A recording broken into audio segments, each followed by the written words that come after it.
On va parler enseignement et évaluation, mais pas les bulletins que les parents ont l'habitude de voir arriver dans le cartable de leur enfant. Non, aujourd'hui, il est question d'évaluer les professeurs. Est-ce que cela a un sens? Est-ce que cela a une utilité? Si oui, comment le faire et par qui? La question crispe, elle est pourtant clairement sur la table. Ça valait bien un débat. Bienvenue sur le plateau de Versus.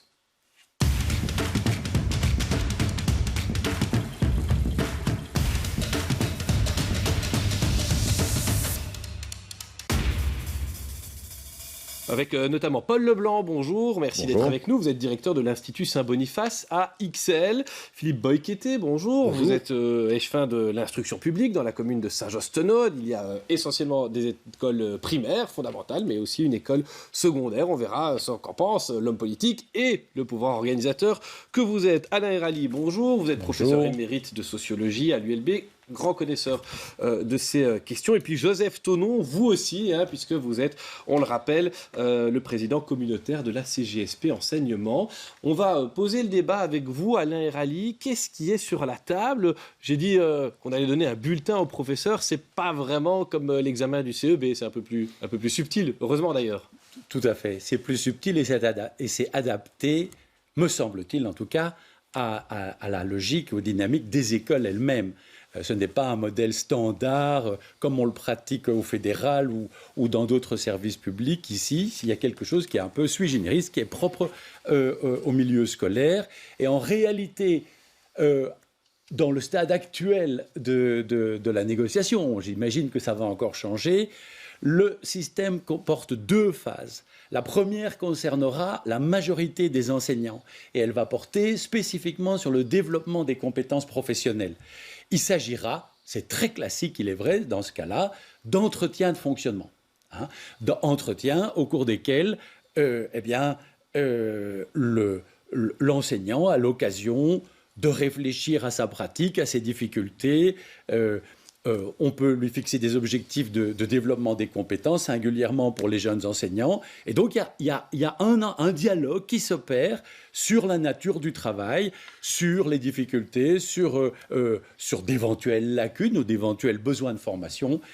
Et alors, il y a une deuxième phase qui, elle, concernera un petit nombre, une minorité d'enseignants, la plus minoritaire possible, et qui, elle, relève plus proprement d'un mécanisme d'évaluation à proprement parler, et qui concerne les enseignants qui, d'une manière ou d'une autre, présentent des carences manifestes, avérées. Alors là, les mots sont très importants, il faut savoir ce qu'on entend par là, et qui peut déboucher à l'issue dans tout un processus sur d'éventuelles sanctions. On parle d'un contrat de développement de compétences professionnelles. C'est pas une manière pudique de dire on va recadrer des profs, peut-être parfois à la tête du client? Non, parce que le contrat dont vous parlez s'appliquera par exemple systématiquement aux jeunes enseignants qui arrivent, dans la mesure où il faut tracer une trajectoire de compétences pour ces jeunes enseignants. Mais il est vrai que ce plan peut s'appliquer à d'autres enseignants et sera une partie du processus pour d'éventuels enseignants qui posent problème. Alors je voudrais, et on entendra dans un instant la CGSP Enseignement là-dessus, mais peut-être, Monsieur Leblanc, dans votre école, comment ça se passe aujourd'hui? On parlait des jeunes enseignants, on imagine ceux qui sont de la fonction parfois depuis très longtemps. Ils sont évalués ou bien, comme certains pourraient le croire, peut-être à tort, ils font ce qu'ils veulent. De nouveau, c'est plus subtil que ça quand on regarde bien. Alors, je rassure tout le monde, ils ne font pas ce qu'ils veulent. D'accord. Tout d'abord, la première année se passe avec une équipe de coaching. On essaie de mettre ça en place de plus en plus dans les écoles. Donc, il y a quand même un suivi, une visite de classe, ce genre de choses, de façon à un peu sentir l'adéquation, on va dire, de l'enseignant avec son métier. Et donc, il y a là nécessairement un entretien qui n'est pas un entretien d'évaluation formel, mais qui décide, on continue ou on s'arrête. Ça, c'est la première année. Maintenant, avec les enseignants qui ont plus d'expérience, et il y en a qui sont très demandeurs d'ailleurs de ces entretiens de fonctionnement, même s'ils ne sont pas structurés, c'est vrai qu'on peut avoir des feedbacks que nous devons transmettre, soit des parents, des élèves. C'est comme M. Thonon l'avait signalé tout à l'heure, il y a une sorte si vous voulez, les enseignants sont évalués tout au long de leur carrière par différents acteurs. Mais l'entretien qui se passe avec les directions, justement, on cherche à trouver des solutions à différents types de carences qui seraient... Mais on ne peut pas dire que ça soit fait de façon structurelle pour tout le monde. Voilà. Philippe Boyqueté, vous avez déjà vu, vous, comme échevin de l'enseignement, des problèmes, je dirais aussi, peut-être soyons francs, des mauvaises évaluations. Tous les enseignants ne s'entendent pas forcément bien avec la personne qui va les évaluer. Alors voilà, qu'est-ce qu'on fait dans ces cas-là aujourd'hui en pratique ? Alors, comme ça vient d'être rappelé, il y a déjà toute une série de dispositifs, de mécanismes propres aux écoles qui sont mis en place pour accompagner les enseignants. Alors, généralement, c'est les nouveaux enseignants, mais il y a aussi toute une série de dispositifs qui commencent à se développer, notamment à travers les plans de pilotage, et qui permettent d'accompagner tous les enseignants. Il y a des pratiques qui existent dans les écoles, elles ne sont pas encore formalisées.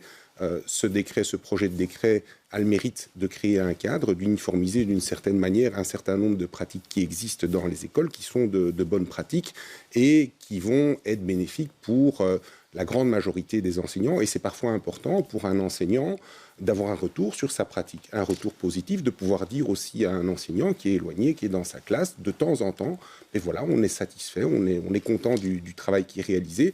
Et donc, cette réforme a aussi ce bénéfice-là, c'est de revaloriser d'une certaine façon le travail de l'enseignant. Alors, on entendra vraiment, hein, Joseph Thonon est très sage, mais qu'est-ce que ça apporte finalement ? Puisqu'on a ici un échevin, un directeur qui nous dit mais on évalue déjà nos enseignants, il y a déjà des choses qui sont mises en place. Pourquoi il y a besoin d'un décret en plus? Pour généraliser, pour faire ça mieux, pour faire ça autrement, Alain Rally ? Plusieurs choses. La première, dire que l'enseignant, j'en sais quelque chose moi comme enseignant aussi, est évalué par les élèves eux-mêmes au quotidien, quelquefois dans les échanges informels par les collègues, et parfois bien plus difficilement par certains parents, avec tous les préjugés ou toutes les difficultés qui peuvent se poser là, n'est pas dire que l'enseignant est évalué dans un système formel qui s'applique à toutes les écoles et qui, parce qu'il est standardisé, comme on vient de le dire, en tout cas suffisamment standardisé, devient un facteur d'équité pour les 100 000 enseignants qui composent le système scolaire. Donc il y a une grande différence entre l'évaluation informelle au quotidien, comme je le suis ici devant vous aujourd'hui, et l'évaluation, une évaluation plus formelle, plus systématique, qui peut, comme on l'a dit, déboucher à partir d'un certain moment sur des objectifs d'amélioration, sur une réflexion, mais aussi sur l'identification de besoins de formation, parce que je voudrais signaler un point, c'est que si vous n'évaluez pas les besoins de formation, eh bien je ne vois pas comment vous pouvez faire un plan de formation de l'école, et je ne vois pas comment la Fédération Wallonie-Bruxelles peut, via l'Institut de formation continuée, offrir aux enseignants des formations adaptées à leurs besoins. Donc là, vous avez une nécessité logique dont on ne peut pas sortir à mes yeux. Joseph Thonon, ils étaient 15 000 à manifester, selon vos calculs, 10 000 selon la police, en tout cas nombreux à Liège la semaine dernière. Qu'est-ce qu'ils disent, ces enseignants ? Ça ne concernait pas que la question de l'évaluation, on pourra d'ailleurs y revenir un peu plus tard, mais à propos de l'évaluation, le secteur ne veut pas en entendre parler, pourquoi ? Alors, l'évaluation, elle existe déjà. On vient d'en entendre parler. Pour le moment, on sanctionne les enseignants qui dysfonctionnent au niveau de, je vais dire, des règles, des devoirs et d'incompatibilités qu'ils peuvent avoir avec leur PO, avec le statut qui règle leur profession. Ça existe déjà pour le moment. Au niveau pédagogique, dans un réseau, un des quatre réseaux WBE, il y a une sanction disciplinaire qui est prévue. Dans les autres réseaux, il n'y a pas. Mais ce n'est pas sur l'aspect pédagogique, c'est à la base... Voilà, c'est sur un dysfonctionnement du prof. Maintenant, ce que moi j'affirme, c'est que déjà maintenant, sur un dysfonctionnement pédagogique, un directeur d'école peut agir. Il peut faire venir l'inspecteur et il peut sanctionner à travers les sanctions disciplinaires le prof. Ce que nous revendiquons, c'est effectivement une évaluation qui aide l'enseignant. On vient d'en parler. Ça, vous ne verrez jamais la CGSP dire qu'elle est contre. Ce n'est pas une évaluation, ça. C'est un entretien de fonctionnement. C'est de dire, le prof, il a besoin, parce que dans un accident de la vie a fait que. Parce que n'oublions pas, j'insiste encore là-dessus, le prof, il est quand même évalué. Pendant 2 ans, un prof qui dysfonctionne ne sera jamais nommé et va être écarté. Mais c'est au début de la carrière. Au début de la carrière. Okay. Mais, comme je viens de le dire, on peut avoir un accident de la vie. Moi, je n'exclus pas ça. L'enseignant peut, à un moment donné, dysfonctionner ben, à ce moment-là, aidons-le par des formations, mais pas par une sanction. J'y reviendrai tout à l'heure, mais pour le développement de cette sanction. Philippe Boyqueté, comment vous allez appliquer ce décret à Saint-Josse dans votre pouvoir organisateur qui n'est pas gros, donc le nombre d'enseignants, de ressources humaines, je veux dire, est peut-être moins important que sur la fédération ou dans un réseau libre. Voilà, ça va fonctionner à Saint-Josse ou bien ça vous inquiète comme échevin? Alors, il y a la question des moyens et je pense qu'elle préoccupe tout le monde, mais la finalité, c'est de finalement apporter un cadre, clarifier aussi toute une série de situations qui aujourd'hui sont dans le flou. Quand on a un enseignant qui dysfonctionne, quelle solution a-t-on? D'abord, comment est-ce qu'on le sait qu'un enseignant dysfonctionne? Comment ça vous revient s'il n'y a pas d'évaluation? Voilà, c'est ça aussi, c'est pouvoir identifier, et l'évaluation va pouvoir permettre d'identifier les difficultés que l'enseignant rencontre. Et si vous n'identifiez pas tout de suite ces difficultés, qui sont souvent d'ordre pédagogique, eh bien ces difficultés, elles deviennent des difficultés fonctionnelles, organisationnelles, et ça débouche très souvent sur du disciplinaire. Moi, je suis échevin depuis 10 ans, et quand on voit passer des dossiers disciplinaires, les gens n'arrivent pas avec un seul fait. C'est l'aboutissement de tout un processus de difficultés qu'a rencontré l'enseignant. Et donc, cette évaluation va permettre, bien en amont, de détecter ces difficultés et d'accompagner l'enseignant, et éviter aussi le décrochage, éviter aussi que des enseignants quittent l'enseignement. Paul Leblanc, ça ne revient pas assez vite aux oreilles des directeurs quand il y a un problème avec un enseignant? Comment ça revient assez vite, mais ce que je trouve assez significatif, c'est qu'on se braque un peu sur l'évaluation faite pour sanctionner de façon négative. Moi, ce que je vois, alors ça concerne 1 à 2% des enseignants, soyons corrects. Et donc, il y a les 99 autres qui n'ont pas d'évaluation positive. Et on a tous besoin de recevoir des feedbacks positifs. Il est évident que quand on fait un entretien qui est structuré comme ça, on peut insister sur les points forts d'un professeur et les axes d'amélioration qui ne sont pas nécessairement des manquements.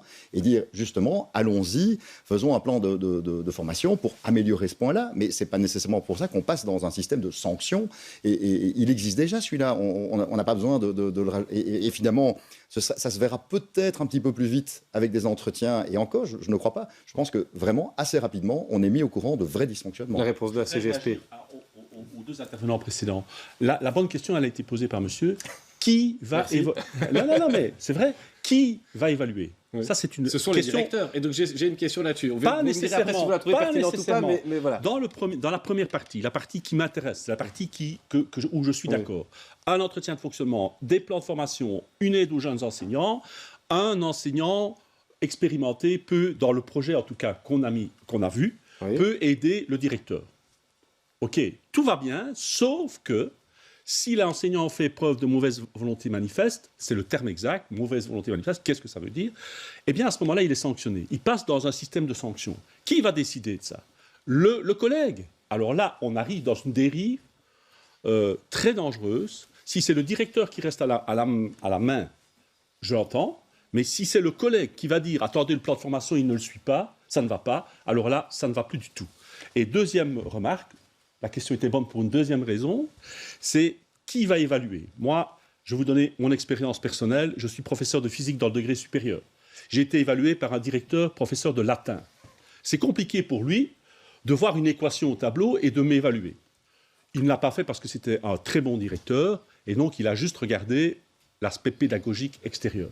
Mais si c'était mon dysfonctionnement au niveau de la matière, moi je souhaite alors être évalué par un inspecteur. Voilà, donc on est là sur un point sensible. Qui évalue? Comment évalue-t-on? Alain Hérali, monsieur Leblanc, vous êtes professeur de mathématiques à la base, vous êtes Alain Hérali sociologue, vous êtes capable d'évaluer, je ne sais pas moi, un professeur de français qui apprendrait ou de latin? Dans certaines classes, oui. Mais alors, cela dit, même pour je dirais un professeur de sciences, j'ai dû faire venir un inspecteur, alors que j'étais apte à le faire, mais il va aller beaucoup plus loin, si vous voulez, dans les textes, la comparaison avec le programme, etc. Donc, il n'y a pas que le pédagogique, je pense, c'est très important le pédagogique, mais l'interaction avec les élèves, la façon dont la transmission est faite, et pour moi, est aussi très importante. Et ça, chaque direction peut l'évaluer. Est-ce qu'il n'y a pas un risque, à un moment donné, les directeurs, ce sont parfois les anciens collègues directs des enseignants. Est-ce qu'il n'y a pas parfois un risque de bagage négatif, Philippe Boyqueté? Là-dessus, vous allez peut-être devoir faire l'arbitre entre une direction d'école et certains profs? Non, c'est clair qu'on ne peut pas laisser les directions d'école seules. Elles doivent être épaulées pour faire ce travail. Alors avec qui? On a un an pour discuter de ça entre les syndicats et la ministre. Mais c'est vrai que la direction d'école doit recevoir le soutien, soit d'un conseiller pédagogique au niveau du PO, soit au niveau d'une fédération de pouvoirs organisateurs. Mais on ne peut pas laisser les directions seules, évidemment. Alors, vous l'avez dit à Philippe Boyqueté. Alain Rally voulait réagir. On entendra alors la ministre juste après vous. Vous vouliez réagir à ça? Oui, moi je voudrais réagir sur un point. C'est la phase de bilan, d'entretien de fonctionnement qui peut être déléguée à des enseignants expérimentés. Et là, je reviens sur l'argument qui a été évoqué. De fait, il n'y a aucune raison que ces entretiens de fonctionnement reposent sur les seules épaules du directeur ou de la directrice, laquelle ça est souvent submergée. Et j'en reviens à l'argument qui vient d'être évoqué. Si je suis un jeune professeur de mathématiques, un entretien de fonctionnement idéal, je vais le faire avec un entretien de mathématiques, avec un enseignant de mathématiques expérimenté. C'est le plus intelligent, en fait.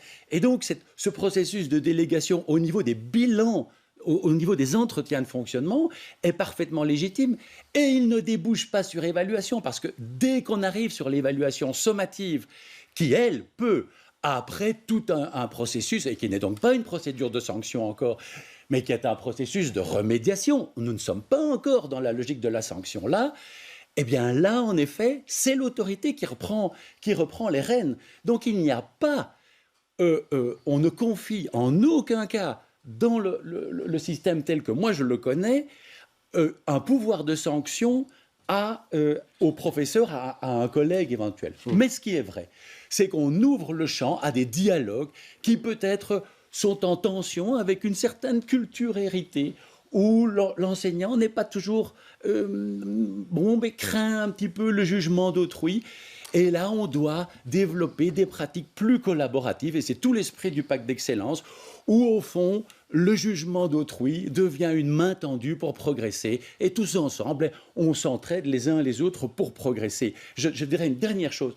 Le pacte d'excellence a aboli l'inspection, a aboli la pratique de l'inspecteur dans les classes, conférant aux écoles une autonomie renforcée en matière de développement des compétences. Ceci est précisément une réponse logique à ce surcroît d'autonomie. Paul Leblanc. Oui, je voulais justement souligner ce que disait M. Herali. En fait, cette collaboration, elle est déjà initiée par le travail collaboratif. C'est-à-dire que les intervisions, par exemple, sont considérées comme du travail collaboratif. Un professeur peut aller voir son collègue donner cours. Bon, ça ne se fait pas énormément, mais ça commence à se faire, vraiment. Et c'est ce que font d'ailleurs des équipes de coaching qui vont voir les jeunes enseignants. Tout ça dans un esprit tout à fait neutre, c'est-à-dire qu'avec mon équipe de coaching, je ne leur demande aucun feedback.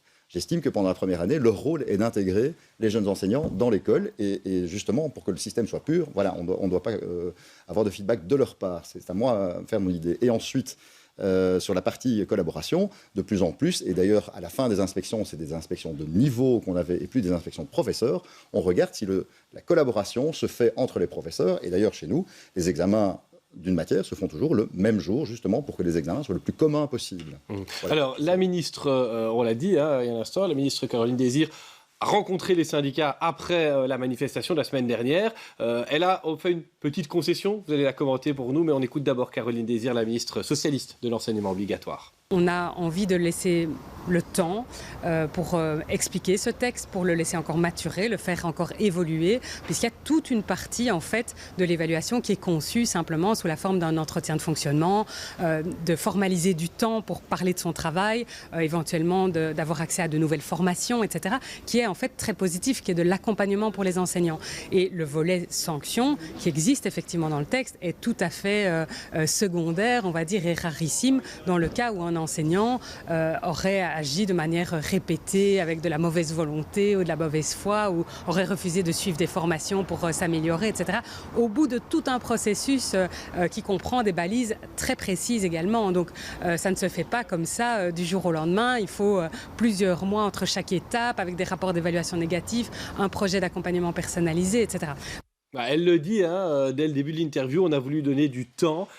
Ça va suffire, vous pensez, Joseph Thonon, à amender le texte ou simplement à ce qu'on parle d'autre chose et puis voilà, ça passera avec le reste? Alors, je l'ai dit à la ministre et je le dis ici, peu importe le moment où on met ce projet en place. Ce qu'il faut, c'est un projet de qualité. Le texte tel qu'on l'a, nous, vu et lu, il n'est pas de qualité, il ne nous convient pas. Donc, le fait de laisser un peu de temps pour pouvoir le renégocier, en tout cas l'améliorer, pour nous, c'est essentiel. Parce que si on l'avait mis en place pour l'instant, on n'aurait pas eu l'adhésion des enseignants. Et un projet comme ça, sans l'adhésion des enseignants, je peux vous assurer que ça va mettre une ambiance détestable dans les écoles. Alain Hérali, c'est la difficulté, ce paquebot toujours complexe à manœuvrer, quel enseignement, donner du temps au temps, ça peut aider, ou bien à un moment donné, vous vous attendez à ce qu'il y ait des fritements quand la réforme est mise en œuvre? Moi, je dirais, écoutez, il y a toujours une sorte d'impatience au niveau du politique qui est tout à fait légitime, et on comprend que le volume de réforme est considérable. Si maintenant on doit attendre un an pour bien laisser le texte maturer, pour clarifier les points qui restent. C'est une chose de maturer, c'est une autre de réformer certaines lignes. Hein. Et puis aussi pour permettre aux écoles de se préparer à ce changement, pour permettre aux directeurs d'école de comprendre la philosophie fondamentale de cela. Pour concevoir la formation des éventuels enseignants qui seraient chargés de seconder le directeur dans ce processus. Ce n'est pas très très grave qu'on attende encore un petit peu, non. Je crois qu'il faut d'abord, avant tout, que ce soit une bonne réforme. En 2 mots, Paul Leblanc, Philippe Boyquetté, puis on ira à l'argument recevable. Vous avez les moyens de mettre en place ces évaluations, ces entretiens, ces discussions, ou bien il faut qu'on vous donne du renfort? J'ai lu qu'on pouvait les étaler sur 4 ans, qu'on pouvait voir tout son corps professoral sur 4 ans, c'est déjà un peu bien, un peu mieux. Si on a une double direction, ça pourrait le faire, mais je voudrais quand même signaler qu'on est en train de courir après le temps sur la succession des réformes où vraiment les directions sont à genoux, parce que le Covid, c'était soi-disant, on nous a aidés, mais on est toujours un peu sur les genoux. Même constat à Saint-Josse dans vos écoles fondamentales ou l'école secondaire? C'est vrai qu'il faut laisser du temps, comme cela vient d'être dit. Nos équipes ont été mises à rude épreuve avec le Covid, les changements réguliers de normes, de règles. Et donc il faut peut-être attendre un peu et puis prendre le temps aussi d'écouter les syndicats, parce qu'ils ont peut-être aussi des choses intéressantes à dire et qui peuvent être intégrées dans cette réforme, sans pour autant changer l'esprit de ce qui a été convenu lors de l'élaboration du pacte d'excellence. Il nous reste même pas 2 minutes. Réfléchissez à votre argument recevable. Jingle.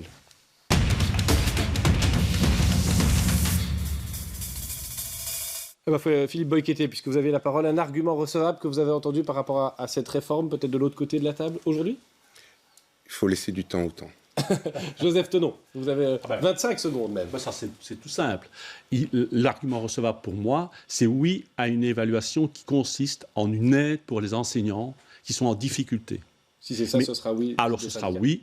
Si ça conduit à des sanctions supplémentaires par rapport au dispositif qui est en place actuellement, ce sera non. Alain Hérali, vous avez entendu un argument recevable, peut-être à la CGSP? L'argument recevable, je pense, c'est le fait que si on prend les problèmes à la source par des entretiens francs, honnêtes, d'emblée, on évite des enseignants de dériver jusqu'au point qu'il faille, en effet, les sanctionner. Et donc, s'il y a un principe de vérité dans la gestion des relations humaines d'emblée, sans tourner autour du pot, eh bien, les enseignants peuvent... des enseignants en difficulté peuvent revenir dans la norme, et on pourra éviter beaucoup de problèmes en aval. Paul Leblanc, vous avez entendu un argument recevable? Je trouve que le débat fut assez consensuel en fait, mais donc je pense que je crois qu'on doit tous garder à l'esprit que la plupart des enseignants sont pour un feedback et qu'ils ont envie qu'on parle un peu d'eux aussi. Voilà. Et je trouve que c'est assez positif dans cette réforme, pour autant que nous ayons le temps de la mettre en place. Eh bien, merci à tous les 4 d'être venus sur le plateau de Versus pour cet échange où on a parlé enseignement, évaluation des professeurs. La semaine prochaine, un autre thème et de nouveau beaucoup de questions. À bientôt.